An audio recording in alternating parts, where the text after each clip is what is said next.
Ассаламу алейкум, туугандар. Но энергетиктин идишинде эми биздин продукция чыгат. Кыргызстандын продукциясы. Мына караңыздар. Чалап бар, лимонад бар, морс бар, шербет бар. И мынада биздин куруттар бар. Билесиздер, мен баягы жети область кыдырганда ушу курут менен озашып жүргөн элем. Ащы сонунда булчу бардык вкустары бар булачы. Ушул бүт барын основатели, мындай идея, основа идеи ушул бала турат. Ассаламу алейкум, жалпы мекендештер. Бул бала өзү Кореяда эмгектенет. Атай ушул производствону ишке салып коеюн деп бир жумага келген экен. Бүтүн аппараттарын тартырып, рецепттерин тартырып, буюрса мыналарга дагы эмблема, логотиптер чыгат буюрса. Анан ушу биздин кыргыздардын продукциялары биздин магазин полкаларын толтуруп калат.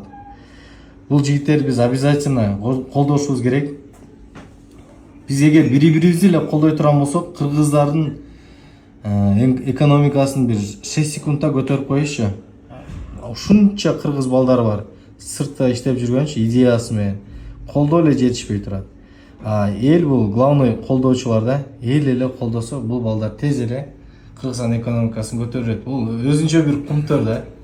Ходячий кумтөр.